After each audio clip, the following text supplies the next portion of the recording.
You'll probably remember, for the last few weeks, we've been looking at different qualities of the Buddha, different qualities of enlightenment, different qualities of the enlightened mind.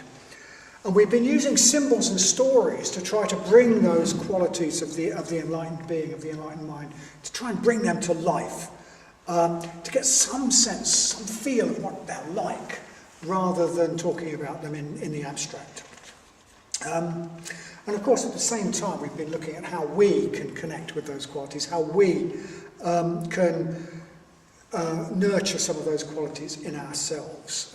These are qualities of an enlightened being that we've been talking about. And our goal as Buddhists is to become more like an enlightened being, to become more enlightened. So we've been looking at how we can become more enlightened by developing these qualities, so that our mind becomes more like the enlightened mind. So quite a lot of the qualities of enlightenment that we've looked at are ones that we'd probably quite easily guess. Wisdom, compassion, even strength. We might quite easily guess them. But the quality I'm going to talk about tonight is maybe a bit less obvious. Maybe if we started to write a list of the qualities of enlightenment, it might not be one that we would come up with that obviously. And I'm going to talk about abundance. I'm going to talk about the abundance of the enlightened mind, the richness of the enlightened mind, and the way that abundance enriches the world, the way it enriches other beings and the world around us. So, in the tradition, an enlightened being, or the Buddha, is sometimes described as being like a great storehouse of positive qualities, a great treasure house of merit. In other words, a treasure house of spiritual wealth, spiritual riches. So an enlightened being is described as being like a great store of treasure, a great bottomless store full of beautiful bright gold and exquisitely worked silver and cascades of shining precious jewels of all the different gorgeous colours of the rainbow. So an enlightened being is described as being full of riches. It's not just doing away with negative qualities. It's about being full of riches. And an enlightened being enriches those they come in contact with. They enrich the world around us. So part of our practice as people who aspire to become a bit more like an enlightened being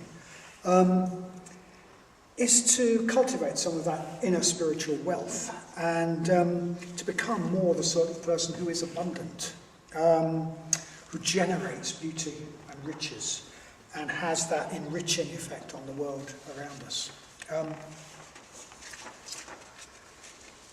And that might take all sorts of forms. It might take all sorts of forms. It needs to express itself.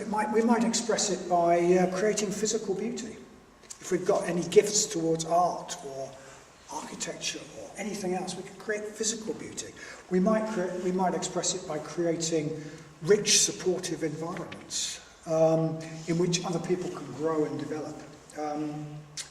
We might express it simply by allowing our positive emotion to communicate itself to others, to affect the minds of others, so that other people are affected by our metta and our joy and even our mirth, our humour. But that's the sort of an effect an enlightened being is going to have. An enlightened being is going to feel great to be around. We're going to feel enriched by them. So, as I've said, sometimes in the tradition an enlightened being is spoken of as being like this great storehouse, this great treasure chest of spiritual qualities. Another image that's often used, another set of imagery that's often used in the tradition is to do with the sun. So one of the names, some of the names for the Buddha is sometimes described as the offspring of the sun, or the kinsman of the sun. And the image of the sun was used as a symbol for the Buddha. And sometimes the Buddha was described as being full of bright golden light, like the sun. He's described as shining like the sun, being really bright and shining like the sun. So this solar imagery is getting at some of this sense of abundance, because the sun creates abundance. It causes the plants to grow and blossom and fruit, and it causes the crops to ripen. It creates plenty. It creates beauty. It warms and it nurtures the plants and the animals. It warms and nurtures living beings. And in the same way, the Buddha, an enlightened being, creates abundance by causing beings to grow. So during the Buddha's life, his influence, his direct influence on the people he was around, clearly caused individuals to grow and blossom and bear fruit. He had a tremendous effect on his disciples, on the people he was around. He had this warming, ripening effect, just like the sun. And we can still experience some of that. We can still experience some of that ripening effect. We can still bask in some of the Buddha's sunshine if we call the Buddha to mind in meditation. If we sort of use our imagination, use our imaginal faculty to connect with the Buddha in meditation, we can experience that sort of golden light streaming towards us, streaming into the world from the Buddha or one of the other symbols of the enlightened mind. So part of my meditation practice, the practice that I was given at ordination, the visualization practice, involves doing just that. It involves experiencing myself as being flooded with golden light, flooded with the nurturing, ripening, golden light that streams into this world from the enlightened mind. So the Buddha's ripening effect, his sunshine, if you like, his ripening sunshine, is still there. It's still going on. It can still be connected, can still be contacted. It's not ceased. So it hasn't ceased in that sense. And then, of course, the Buddha left us the Dharma. He left us the Dharma and he left us the beginnings of the Sangha, which is, it's like a great legacy. It's like having some really rich relative, some really rich relative who left us this enormous source of wealth that is still enriching our lives sort of over 2,000 years later. So it's a great sort of rich legacy. So the Buddha caused individuals to grow when he was alive, caused individuals to blossom and bear fruit, to be abundant, and that's still carrying on to the present day. But that enriching effect isn't just confined to individuals and their inner world. It also affects the outer world. So under the Buddha's influence, Sanghas have developed and flourished. Sanghas like this one, Sanghas all over the world, Sanghas down through history. Positive communities have come into existence because of the sort of enriching effect of the Buddha, the abundance of the Buddha. Positive environments that allow people to grow, blossom, bear fruit. And under his influence, in that sort of sunshine, whole cultures have flourished. Whole cultures have flourished and brought great beauty into the world. Great art, great architecture, great writings, great systems. So the Buddha's great store, if you like, that great store of inner treasure, it's like a sort of cornucopia. It's like one of those great big jars that sort of pours wealth into the world, pours riches and beauty into the world. And that sort of generative effect, that pouring of beauty into the world, is represented by one of the mudras, one of the traditional gestures of the Buddha, which is the gesture of generosity, which is simply that. It's like the gesture of giving, the gesture of pouring. You could see it as pouring wealth, pouring beauty, pouring goodness into the world. That mudra of generosity. Unfortunately, our Buddha here doesn't have that. He has the earth-touching mudra. But you'll very often see Buddhas in the gesture of giving, the gesture of generosity.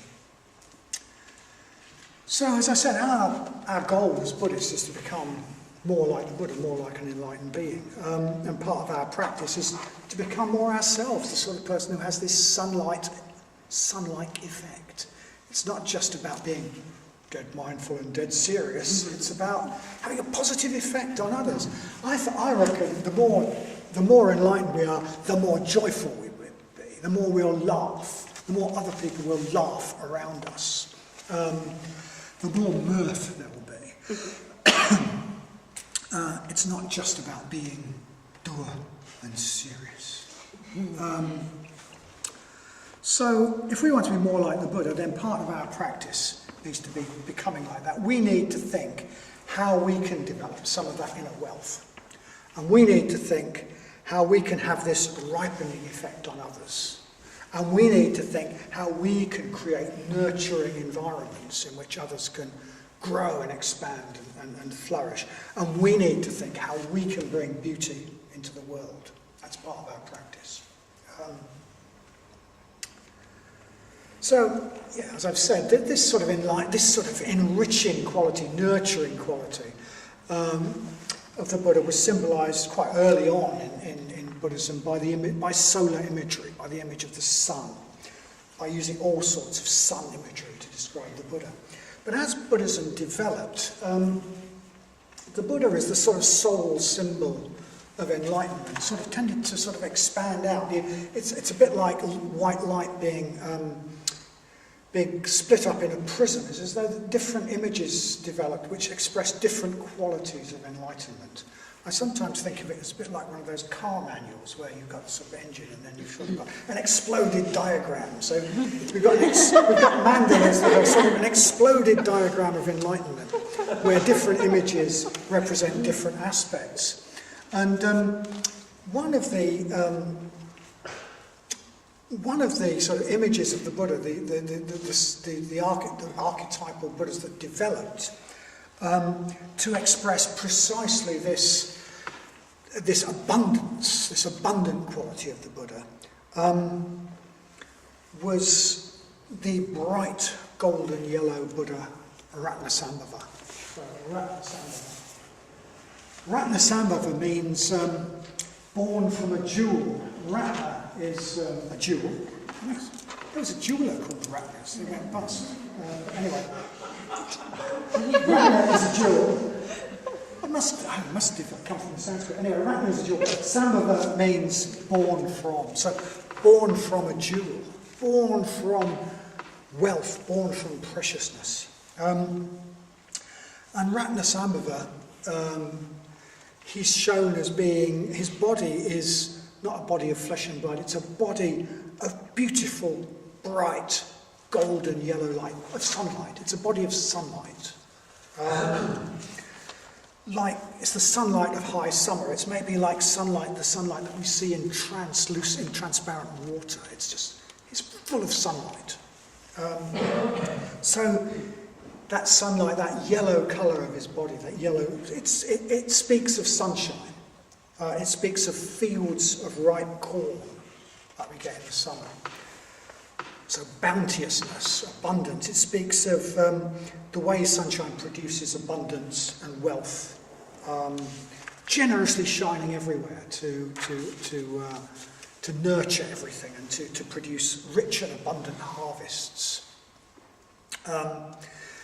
And that sort of golden colour also speaks of the preciousness, the richness of gold. So everywhere in the world, I think gold is valued as something precious, something beautiful and precious. The universal symbol for wealth, for prosperity, for abundance. So he's associated with sunshine, he's associated with gold. And Ratnasambhava, as he's usually portrayed, in his left hand he holds a jewel. So his symbol is a jewel. He holds this bright, shining jewel. So jewels, I mean, like gold, they're universal symbols of wealth, of riches. And jewels are also very, very beautiful. We don't usually get the chance to see jewels very much, but sometimes you can go to a museum or somewhere and really look at a precious jewel, a big precious jewel, and they are amazing. They're like condensed light. They're just amazing. They're full of light. They've got this hypnotic beauty about them. And it's that beauty that makes them precious. They're like small concentrated essences of light and colour and beauty. So Ratnasambhava has got all those associations. He's born from a jewel. He's born from the essence of richness and beauty.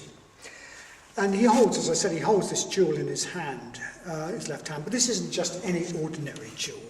This is the Chintamani, the wish-fulfilling jewel. So it's the jewel that grants any wish you make of it. It's the ultimate symbol of abundance. What do you want? You know, it's like the bottomless cauldron in sort of Celtic mythology. So whatever you want, the jewel will give it to you. The magical jewel that can grant all of our wishes. So this, if the ordinary jewel is a symbol of riches, then the Chintamani is a symbol of abundance on steroids, raised to a higher power. So he holds the jewel in his left hand, and his right hand is in the mudra of giving, the mudra of pouring his abundance, his richness, down into the world on us. Opening his hand to pour riches of all sort into the world. So once again, this is a symbol of offering to the world, of giving away, of pouring something positive into the world. And then finally, Ratnasambhava, as he's usually shown, he's shown on a throne which is supported by horses, which is slightly bizarre. Well, I think it's initially slightly bizarre. His animal is the horse. He's associated with horses. But like gold, like jewels, horses in traditional cultures are symbols of wealth and of riches. So ordinary folk might afford mules or donkeys, but only the nobles and the aristocrats could afford to keep horses. So they're traditional symbols of wealth, and they're also very, very beautiful. So there's this beauty again. They're very, very beautiful animals. So once again, these associations with richness, with abundance, with beauty. So Ratnasambhava symbolises that aspect of enlightenment that we've been talking about, the aspect of abundance, the aspect of beauty, the aspect of generosity, of pouring richness into the world, creating riches and beauty. Okay, so for me that's a very inspiring image, it's a very inspiring aspect of enlightenment. I find that in some ways much more inspiring than being mindful, for example, which could be a bit cold. But the idea of creating abundance to me is extremely inspiring. But how do we go about creating some of that abundance? Some of the abundance of the Buddha that Ratnasambhava symbolises.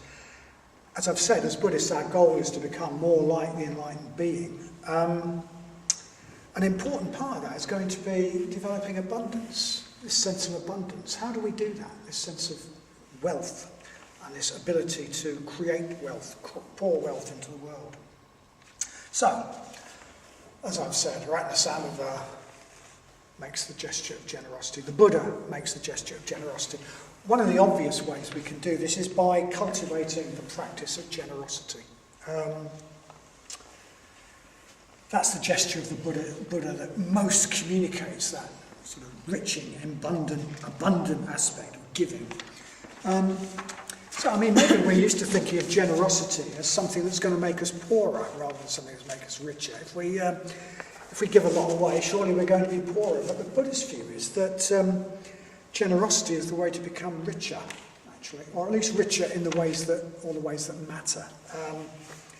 So the great enemy of abundance is the poverty mentality, which, I think is quite pervasive.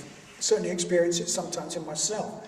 The feeling that there isn't enough, that I've got to hoard what I've got, I've got to protect what I've got to hoard what I've got, keep it for myself, because otherwise, heaven knows what will happen. But this attitude actually makes us poor. That poverty attitude actually makes us poor. We might end up, if we give way to that, if we live out of that poverty mentality, we might end up with a really huge bank balance. But in terms of the sort of riches that matter, we will be poor, if that's how we live. There'll be no sense of abundance, no richness in our inner world. And we'll always feel poor, no matter how much wealth we've got, unless we go beyond that sort of poverty mentality. And the way to erode our poverty mentality is generosity. So how do we cultivate generosity? Well, one of the classic pieces of advice is simply to get into the habit of being generous in very small ways. So the Tibetan teacher Tsongkhapa says, well, the way to do it is just to get into the habit of giving in small ways, so that ways that don't hurt. So he lived in an agricultural society, and he suggested the giving of vegetables. So he said, just give someone a courgette, give someone a cabbage, whatever. That's not going to hurt, and it gets you into the habit. It overcomes that sense of... And the more we do that, the more our generosity will just become habitual. I always say that bit of advice on our intermediate courses, and I also recently got into the habit of telling a story about that, which is about this woman who took that quite literally, and she had a person at work who she really wasn't getting on with, and she decided that a generous act would sort of maybe make a connection with her. So she decided, well, okay, Tsongkhapa recommends giving vegetables, I'll give her a lettuce. So she happened to be in the supermarket and she bought a lettuce, and when she saw her difficult colleague the next day, she said, I've got a lettuce, I'd like to give you this lettuce. And the colleague said, why are you giving me a lettuce? I thought it was some sort of statement, I don't know. Anyway, why are you giving me a lettuce? And she said, oh, well, actually, because I'm going to this class on Buddhism, and they were talking about generosity, and the way to cultivate generosity is to give vegetables, so I thought I'd give you a lettuce. And the woman said, well, that's very interesting. I mean, well, we could go out for lunch and have a talk about it. So they went out for lunch and talked about it, and completely transformed the relationship, apparently. So giving vegetables works.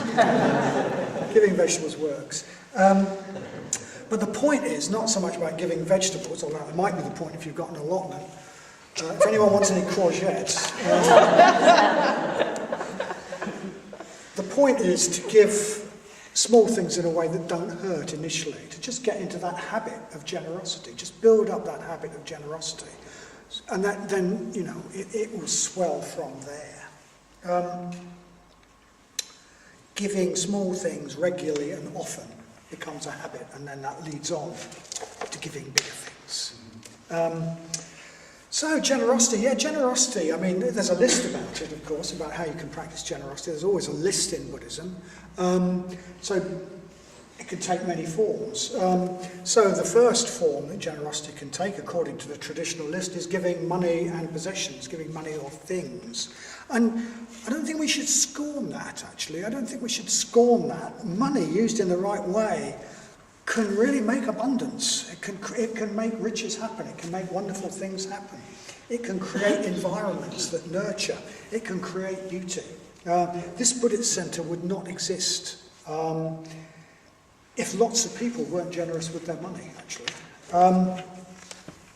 And there's an interesting, there's always other figures associated with these archetypal Buddhas. There's a figure associated with Ratnasamva. It's a very odd figure called Jambala. He's a sort of very strange, he's more of a folk figure in Buddhism than a bodhisattva.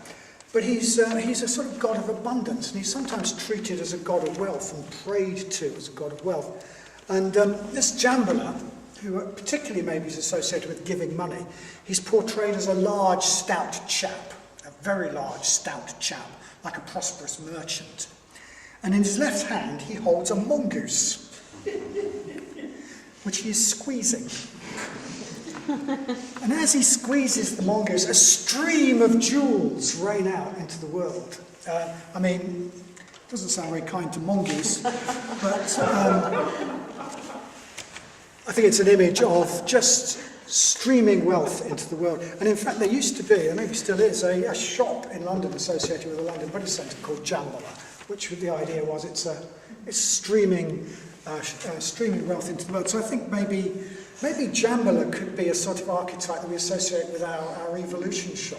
Maybe it could be the sort of archetypal bodhisattva of the evolution shop, who streams jewels into the world and creates wealth.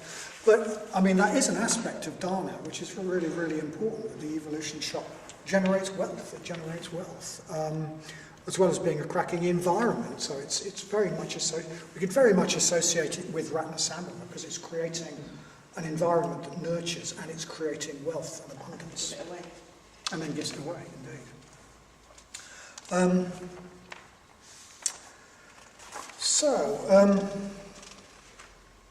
Can take the form of giving money, and let's not denigrate that.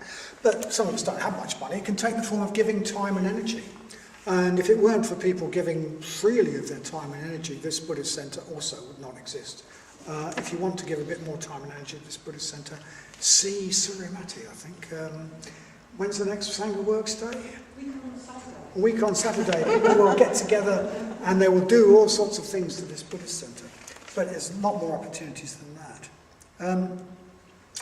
It can take the form of giving, well, traditionally it's said giving fearlessness, but I think what that means is affecting others by our positive states. If you've ever been in a difficult situation, a scary situation where everybody was getting a bit panicky and there was a person who was fearless, who was calm and fearless, you'll know that giving fearlessness can be something that we do. We can affect others by our mental states. It needn't be fearlessness. I think we can make a practice of giving the gift of positive mental states to others. In difficult situations, in situations where people are being negative, of being positive, of being in positive mental states and allowing that to influence others. That's a real gift. So the gift of fearlessness, or the gift of any other positive mental state when it's needed.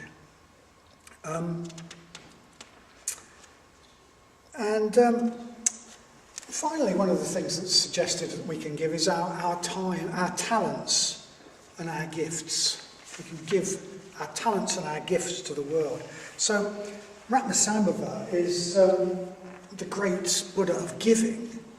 And he's sometimes also spoken of as the Buddha of the gifted, the Buddha of the person who's got a lot to give, the Buddha of people who are creative, talented, gifted. So the artist, or the musician, or the architect, or the builder, the person who creates beauty, or the writer, the person who creates beauty, the entrepreneur who creates wealth and pours it back into the world. So part of Ratnasambhava's path, this path of transforming our poverty mentality into an abundance mentality, is to give freely of our gifts and our talents to the world. With open-handed generosity, with that mudra of giving. Very often we're encouraged to think in terms of, if we're thinking about a new job, well, how much am I going to get? What's the salary? That's the first thing. If the salary is less than I'm getting at the moment, I'm not going to do it. Move up in salary. If we want to practice Ratnasambhava's giving of our talents, we might think instead of sort of hoarding our talents and charging a high price for them, the way of the consultant, we might think in terms of giving them as a gift to the world. So our talents and our gifts are a gift. The world has given them to us. They're not ours to hoard. They're a gift from the world. And to use them properly, we need to give them back to the world. So to move towards an abundance mentality, we could shift from thinking, well, how much am I going to get? How much am I going to get for this job? Which job gives me most? To thinking, what are my talents? What are my gifts? And which job allows me to use them?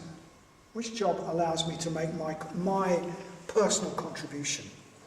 How can I pour as much riches into the world as possible? So not how big is the salary, but where can I give most?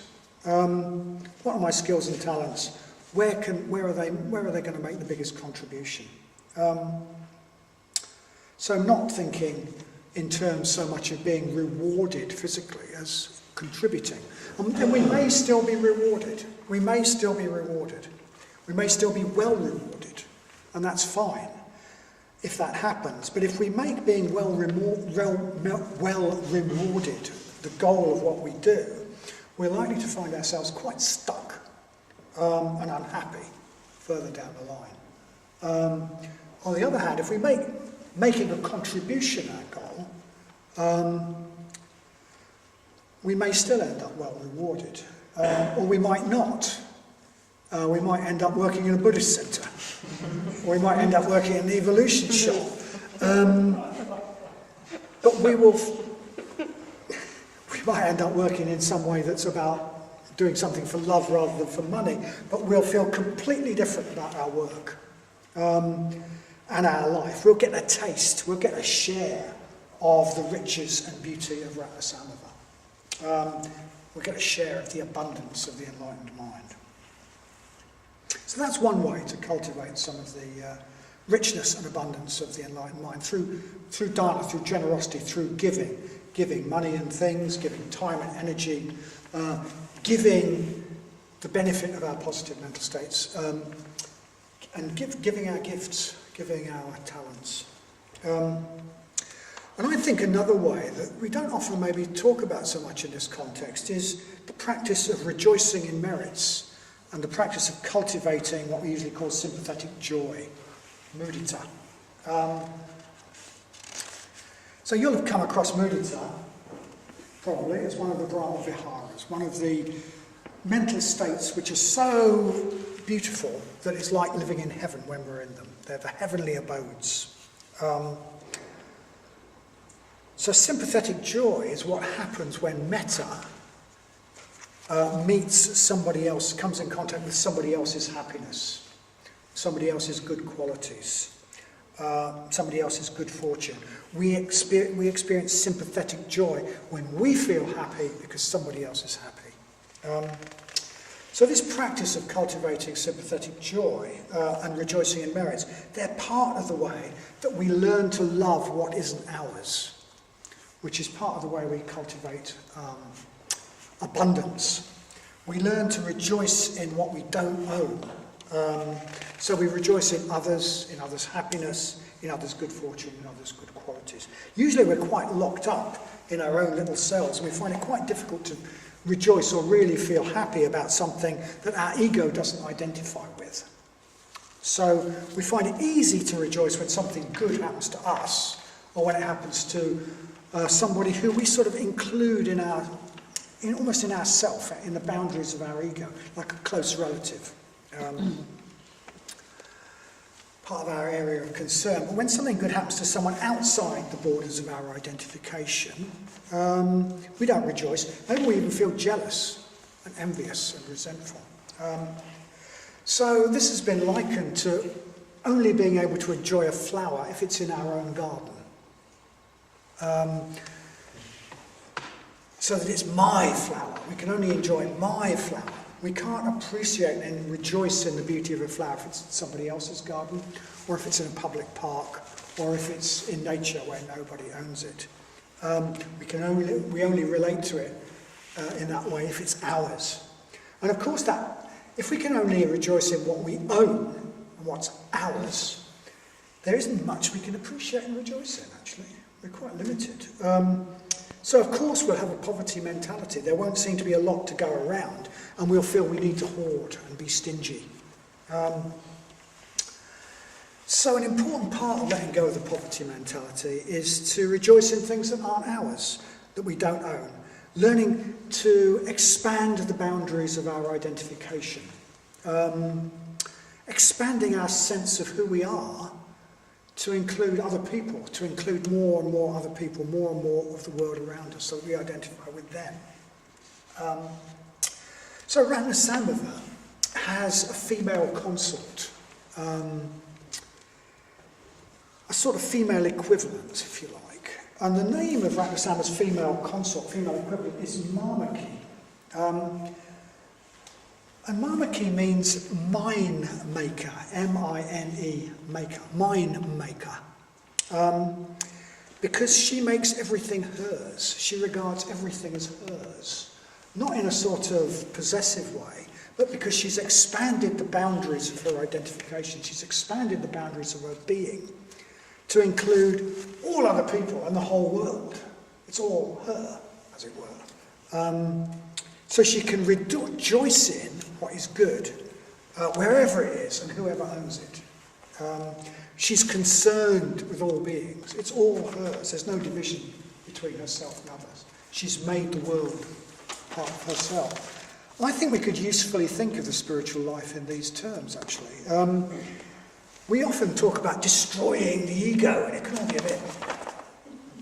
You want to destroy the ego, destroy the self.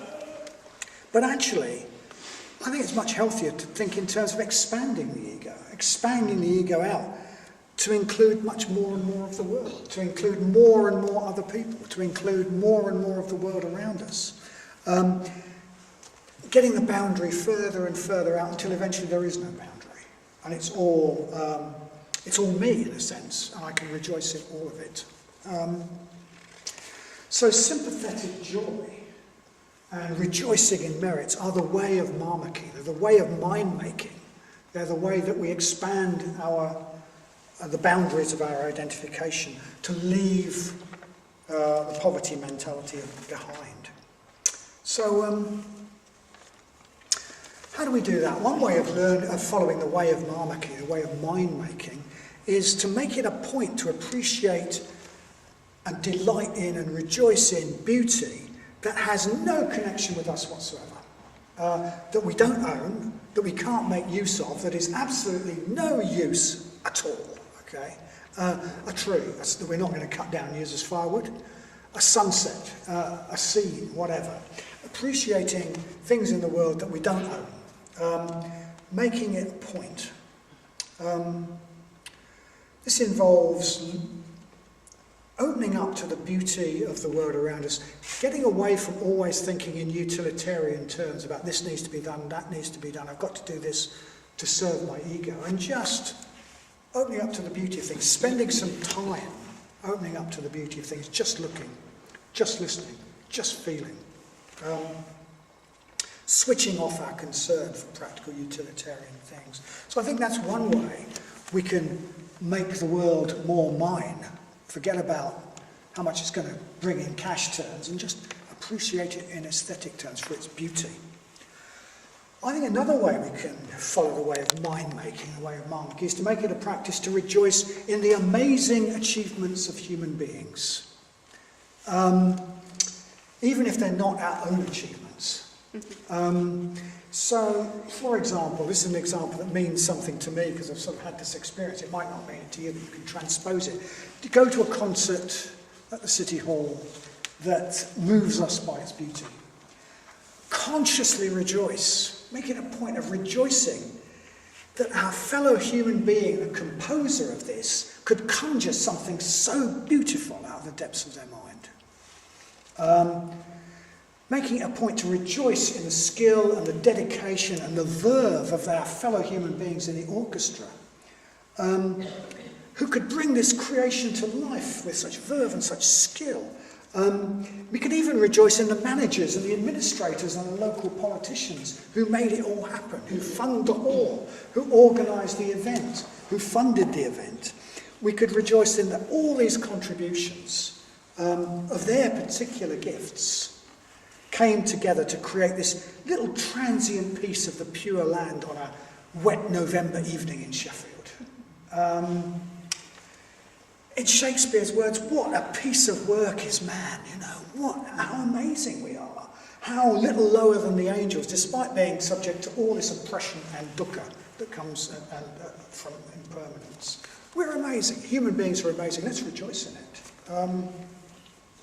That's an example that means something to me, a classical concert at the City Hall, but you might have your own equivalents. The point is to follow the way of marmaki by freely rejoicing in what other people create, in other people's gifts and talents.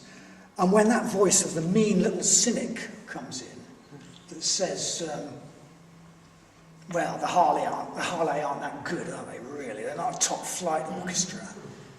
Or the voice that wants to criticise and belittle, to wring its scrawny little neck. Take cynicism and wring its neck. Because it's the great enemy of the abundance mentality. Another obvious way we can follow the way of marmaki, the way of mind-making, is to expand our identification with other people beyond the little limits of this one human being, to include more and more people. And the way we do this is to consciously make the effort to use our imagination to connect with other people, to feel what other people are feeling, to experience what other people are feeling, to know what it's like to be like them. So the poet Shelley describes this very well. He says, "The great secret of morals is love, or a going out of our own nature, and an identification of with the beautiful which exists in thought, action, or person not our own. A man, to be greatly good, must imagine intensely and comprehensively. He must put himself in the place of another and many others. The pains and pleasures of his own species must become his own." In other words, to be what he calls greatly good, I mean, we might say to be more like an enlightened being, we need to expand the boundaries of our identification to include more and more others. We need to mind make, we need to feel about them as we feel about ourselves, so that they're parts of us. The pains and pleasures of our species become our own. And of course the Buddha has given us this really precious gift of a great practical way of doing that in the meditation called the Metta Bhavana. When we do the Metta Bhavana, we've got this systematic way of imagining intensely and comprehensively, as Shelley says, so that we can put ourselves in the place of another and many others, so that we can feel the pains and pleasures of our own species as our own. And when we do that, if we did that in its fullness, we would become infinitely rich, infinitely abundant, because in a sense we would own the whole world. So my final point is that if we want to experience some of the abundance of the enlightened mind, some of the abundance of the Buddha, the most important practice we need to do is the Metta Bhavana. Mudita, rejoicing in others, sympathetic joy, is what happens when metta meets others' happiness, others' good qualities. No metta, no rejoicing, no mudita. Metta's the basis. The Metta Bhavana is the most important practice we have if we want to move towards enlightenment. The spiritual life, without some means of systematically cultivating our imaginative identification with others, in other words, without a practice like the Metta Bhavana, the spiritual life without that is going to still be a life of poverty rather than abundance, and it's just not going to work. So we need to do the Metta Bhavana.